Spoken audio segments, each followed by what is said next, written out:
हरिओम, ओम आनंद में, ओम शांति में, ओम ज्ञान में आप सभी दर्शकों का हमारे चैनल पर स्वागत है। आज हम लोग बीएड फर्स्ट सेमेस्टर के अंतर्गत चिंतन के प्रकार के विषय में अध्ययन करेंगे। चिंतन क्या है? किसी समस्या के समाधान के लिए जो विचार मन में उठते हैं या जो विचार बनते हैं उसे हम क्या कहते हैं? चिंतन कहते हैं। चिंतन सामान्यतः चिंतन जो है समस्या के समाधान से ही संबंधित होता है।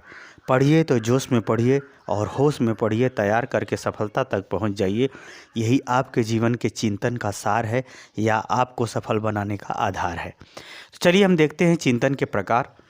चिंतन का अर्थ डिटेल में 4-5 अर्थ बताया जा चुका है, एकदम समझाते हुए। आप उसे पिछले वीडियो में जाकर के प्लेलिस्ट में देख लीजिए। अब हम लोग देखते हैं चिंतन के प्रकार में पहला है अपसारी चिंतन। अपसारी चिंतन डाइवर्जेंट, यानी डाइवर्जेंट माने विविध प्रकार से। यदि किसी समस्या के समाधान के विषय में हम विभिन्न प्रकार से विचार करते हैं तो वह कैसा चिंतन कहलाता है? अपसारी चिंतन कहलाता है। जैसे अगर हम देखा जाए यानी हम किसी समस्या के समाधान के लिए व्यवहार में विभिन्न प्रकार से विचार करते हैं, चिंतन करते हैं, तो वह क्या कहलाता है? अपसारी चिंतन कहलाता है। एक इसका दूसरा भी अर्थ जानिए, यानी जब व्यवहार से हम किसी समस्या के निश्चित समाधान तक पहुंचते हैं तो उसे हम क्या कहते हैं? अपसारी चिंतन। वह व्यवहार अनेकों रूपों में हो सकता है। हमने क्या कहा? जब व्यवहार से यानी समाज में व्यवहार से या विभिन्न प्रकार के व्यवहार से जब हम समस्या के निश्चित समाधान तक या समस्या के समाधान के लिए निश्चित नियम तक पहुंचते हैं तो वह क्या कहलाता है? अपसारी चिंतन कहलाता है। दूसरा हम देखते हैं अभिसारी चिंतन। अभिसारी चिंतन का तात्पर्य यह है कि आप किसी एक को अभिष्ट मान करके किसी एक विशेषता के आधार पर संपूर्णता को प्राप्त करना चाहते हैं। जैसे उदाहरण के लिए, जैसे अगर आप ये कहते हैं कि जैसे हमारी नौकरी लग जाएगी तो हमारा जो है सारा समाज व्यवहार सभी लोग सुधर जाएंगे, तो यह जो चिंतन कहलाएगा क्या कहलाएगा? अभिसारी। आपने नौकरी को अभिष्ट माना। उसी तरह से कोई ये सोचता है कि यदि मैं बहुत बड़ा विद्वान बन जाऊं तो मैं सारी सुविधाएं हमारे पास आ जाएंगी। कोई कहता है कि मैं बहुत बड़ा धनवान हो जाऊंगा तो मेरी सारी सुविधाएं मेरे पास आ जाएंगी। तो यह जो इस प्रकार का जो चिंतन है वो क्या कहलाता है?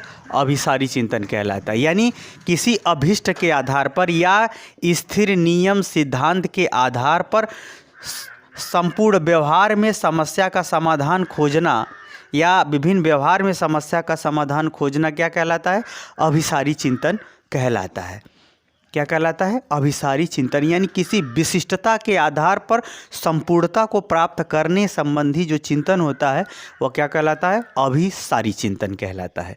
तो जैसे पूजा है, दान है, जप है, ध्यान है, ये सब क्या है? भगवान के प्राप्त करने का साधन है। आपने क्या कहा कि हमसे पूजा ना होगा, ना ध्यान होगा, कुछ नहीं होगा, हमसे सिर्फ दान होगा। आपने क्या अपनाया? दान का मार्ग। यानी दान के मार्ग से आप संपूर्ण विधाता को प्रसन्न करना चाहते हैं। यानी दान ही अपने आपके लिए सर्वोपरि मान करके आप भगवान को प्रसन्न करने का प्रयास करते हैं। तो यह चिंतन क्या कहलाएगा? अभिसारी चिंतन कहलाएगा। यह चिंतन क्या कहलाएगा? आपके लिए क्या कहलाएगा? अभिसारी। आपके लिए दान ही अभिष्ट है। आप ही क्या है? आपके लिए दान क्या है? अभिष्ट है, सर्वश्रेष्ठ है। ऐसा जो चिंतन कहलाता है अभिसारी चिंतन कहलाता है। यानी किसी विशिष्टता के आधार पर आवश्यकता या समस्या के पूर्ति हेतु जो समाधान खोजा जाता है उसे हम क्या कहते हैं? अभिसारी चिंतन कहते हैं। अब इसी को अच्छा चलिए कन्फ्यूजन ना हो, अब इसका भी देख लीजिए। जैसे भगवान को प्राप्त करने के कितने साधन हैं? दान, जप, ध्यान, भक्ति, ये भगवान को प्राप्त करने के साधन है। ये जो चारों साधन है यह क्या कहलाएगा? अपसारी चिंतन। आपने चुनाव कर लिया हमको दान करना है, तो यह दान ही भगवान को प्रसन्न करने का आप सबसे बड़ा आधार मानते हैं, तो यह क्या कहलाया जाएगा? अभिसारी चिंतन कहलाएगा। आगे चलते हैं। तीसरा मूर्त चिंतन या प्रत्यक्ष बोधात्मक चिंतन। मूर्त चिंतन क्या होता है इसको देखते हैं। जिसको हम प्रत्यक्ष रूप से देखते हैं, उसका अनुभव करते हैं, उसके बारे में समझते हुए हम चिंतन करते हैं, उसे हम कहते हैं मूर्त चिंतन। जैसे आग से जलना। आग से क्या हुआ? जलना। जैसे गाड़ी का इंजन बनाना या गाड़ी बनाना, उसमें जो कुछ भी समस्या आएगी प्रत्यक्ष रूप से देखते हुए उसका जो है समझते हुए क्या करेगा? उस समस्या का हल करेगा। घर बनाना, कपड़ा सिलना, डिजाइन तैयार करना, ये सब क्या कहलाएगा? मूर्त चिंतन। कि वह प्रत्यक्ष रूप से उसमें जो है भाग लेता है और उसके अंतर्गत वह अपनी इच्छा या समस्या का समाधान, इच्छा की पूर्ति या समस्या का समाधान करने के लिए जो विचार करता है, जो प्रक्रिया अपनाता है, जो तरीका या व्यवहार करता है, वह क्या कहलाता है? मूर्त चिंतन कहलाता है। अब आगे चलते हैं चौथा, अमूर्त चिंतन। संप्रयात्मक चिंतन।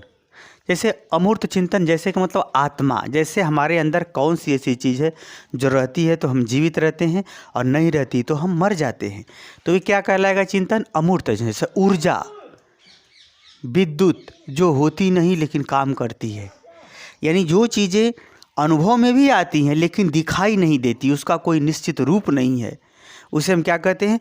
अमूर्त चिंतन। उसी तरह से इसी अमूर्त चिंतन को ही संप्रयात्मक चिंतन यानी कि अवधारणात्मक चिंतन भी कहते हैं, क्योंकि हमारे विषय में पहले से अवधारणा ये बनी हुई है, हमारे विषय में आत्मा के विषय में पहले से सोच बनी हुई है कि आत्मा यदि प्रसन्न है, आत्मा की बात अगर कोई सुनता है तो कोई धोखा नहीं कहा था, तो वह उसकी बात सुन करके सारा व्यवहार करे तो उत्तरोत्तर विकास होगा। यह हमारे आत्मा के विषय में पहले से धारणा, सोच बनी हुई है। उस आधार पर अगर हम चिंतन करते हैं तो क्या कहलाता है? अमूर्त चिंतन या संप्रयात्मक चिंतन। जैसे कहा जाता है कि गुरु की आज्ञा पालन करने वाले का कभी भी पतन नहीं होता, विधाता भी पतन नहीं कर पाता। उदाहरण के लिए बुरा न मानिए, जैसे आसाराम है, आसाराम का पतन हुआ उसके व्यक्तिगत समस्या के कारण से, लेकिन आसाराम को पूजने वालों का पतन नहीं हुआ। क्यों नहीं हुआ? क्योंकि उसने गुरु की आज्ञा का पालन किया था। यही कारण है कि उस खराब नेचर वाले व्यक्ति को भी लोग गुरु के रूप में जिसने देखा, उसने कुछ न कुछ प्रकृति से पाया ही है। तो ये क्या कहलाता है? अमूर्त चिंतन। ये क्या कहलाता है? अमूर्त चिंतन कहलाता है। वैसे संत महात्माओं बहुत कुछ दिए हैं, लेकिन रह गई बात कि हमने ये बताया कि जो चीज़ होती है लेकिन दिखाई नहीं देती, उससे संबंधित हम कोई चिंतन करते हैं या उससे संबंधित उसके माध्यम से हम किसी समस्या का समाधान करते हैं या आवश्यकता की पूर्ति करने का अगर हम प्रयास करते हैं तो वह क्या कहलाता है? अमूर्त चिंतन या संप्रयात्मक चिंतन कहते हैं। आगे चलते हैं, पांचवा है विचारात्मक चिंतन। वैसे भी अगर देखा जाए, चौथा जो अमूर्त चिंतन है यह भी बहुत महत्वपूर्ण है।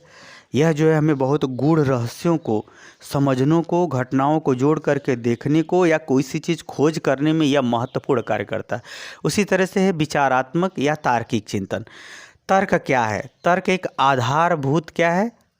विचारों की श्रृंखला है। तर्क क्या है? एक आधारभूत विचारों की श्रृंखला है, उसे हम क्या कहते हैं? तर्क। जैसे कि अगर कोई बच्चा बीए कर रहा है तो निश्चित रूप से यह तर्क उठेगा कि नहीं भाई, इसके पहले की वो कक्षाओं का अध्ययन किया है या उसके पहले की कक्षाओं को वह जानता है, समझता है, तब तो बीए कर रहा है। तो तर्क क्या है? एक आधारभूत सीढ़ी नुमा क्या है? श्रृंखलाबद्ध चिंतन का स्वरूप है, उसी को हम क्या कहते हैं? तर्क। तो इसमें जैसे ये होता है कि जिसमें इस प्रकार के तर्क के अंतर्गत ऐसे होता है तार्किक चिंतन या विचारात्मक चिंतन, एक विचारों का संबंध दूसरे विचारों से, घटनाओं से, आवश्यकताओं से, परिवर्तनों से, प्रभावों से, उसके महत्व से जोड़ करके सब देखा जाता है। उसका एक जैसे होता है ना, कोई चीज़ अगर संसार में है तो वह कहाँ स्थित है, किस रूप में स्थित है, किस तरह स्थित है, किस प्रभाव में स्थित है, क्या दे सकती है, क्या ले सकती है, क्या विनाश कर सकती है, क्या निर्माण कर सकती है, क्या वह नया कर सकती है, इन सभी बातों से संबंधित अगर विचार किए जाते हैं तो उसे हम कहते हैं तार्किक चिंतन। तर्क हवा में नहीं चलता, तर्क कल्पना नहीं है, तर्क एक आधारभूत श्रृंखला है। तर्क क्या है? एक आधारभूत क्या है? सोचने विचारने की श्रृंखला है, उसे हम कहते हैं तर्क। जैसे अगर आपको गुणा आता है तो निश्चित रूप से तर्क करने वाला समझ जाएगा कि इसको जोड़ भी आता होगा, घटाना भी आता होगा, तब इसको गुणा आता है। उसी तरह से भाग है, भाग को वही दे सकता है जिसको गुणा आता हो, घटाना आता हो, जोड़ भी आता हो, क्योंकि अगर वो जोड़ नहीं जानता होगा तो घटाना भी नहीं जानता होगा। कहने का ये तात्पर्य है, इस प्रकार से सिस्टमेटिक क्रमबद्ध ढंग से सोच चलती है। जैसे कोई स्नान किया होगा तभी पूजा के घर में गया होगा। तो कहने का एक तात्पर्य, एक तर्क चलता है, सिस्टमेटिक ढंग से चलता है, वो श्रृंखलाबद्ध तरीके से चलता है, वो आकाश में नहीं चलता, उसमें श्रृंखला नहीं टूटती है, एक दूसरे से जोड़ करके देखा जाता है। जैसे एक रोग हुआ, उस रोग से संबंधित और कितने रोग उत्पन्न हो सकते हैं, यह इस पर विचार करना क्या कहलाता है? तार्किक चिंतन कहलाता है। इसीलिए डॉक्टर सावधान करता है कि आप इस तरह से रहिए, इस तरह से व्यवहार कीजिए, नहीं तो समस्या बहुत बड़ी हो जाएगी। तो इसे कहते हैं विचारात्मक चिंतन, तर्क चिंतन। एक सिस्टमेटिक ढंग से विचार विमर्श जब किया जाता है तो हम तार्किक चिंतन। अगला है सृजनात्मक चिंतन। सृजनात्मक चिंतन अध्यात्म। सृजनशीलता क्या होती है? किसी चीज़ का खोज करना सृजनशीलता, किसी चीज़ में सुधार करना सृजनशीलता होती है, किसी चीज़ का निर्माण करना, बनाना भी क्या होती है? सृजनशीलता होती है। किसी विचार को या किसी व्यवस्था को नए ढंग से व्यवस्थित करना भी क्या कहलाती है? सृजनशीलता। यानी खोज करना, निर्माण करना, सुधार करना, व्यवस्थित करना, ये सब क्या कहलाता है? सृजनशीलता कहलाता है। तो इससे संबंधित अगर हम विचार करते हैं, खोज करने का प्रयास करते हैं, इससे संबंधित कोई हम मानसिक रूप से गतिविधियों का संपादन करते हैं, मानसिक रूप से उसके विषय में विचार विमर्श करते हैं, तो वह क्या कहलाती है? सृजनात्मक चिंतन। जैसे साड़ी की नई डिजाइन खोजना, नए ढंग का कार मॉडल लॉन्च करना, कार का मॉडल। और उसी तरह से अगर आप देखें तो इसके अंतर्गत एक और भी बहुत सारी चीज़ें, जैसे नए ढंग से डेकोरेट करना, सजावट करना, ठीक है, नए ढंग से स्टाइल में कोई परफॉर्मेंस करना, नए स्टाइल में पढ़ाना, क्या कहलाता है? ये सब अनेक चीज़ें सृजनात्मक चिंतन के अंतर्गत।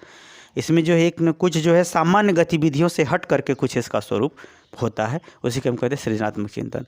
हमारा इस वीडियो के अंतर्गत मात्र आपको समझाना उद्देश्य है कि आप इसको समझिए। इस गाड़ी, समझने वाली गाड़ी पे आप बैठ गए तो कहीं भी आप जा सकते हैं, आप अच्छे बन सकते हैं, आप तैयार कर सकते हैं। तो इस प्रकार से मैंने चिंतन के 6 प्रकार आपको बताए। मुझे उम्मीद है कि आप समझने में सफल हो गए होंगे, क्योंकि प्रयास का प्रसाद सफलता ही है। इसीलिए सफल समझने में आप सफल हो गए होंगे तो कमेंट बॉक्स में ज़रूर बताइए। साथ ही मेरे चैनल को लाइक शेयर सब्सक्राइब कीजिए। हरिओम।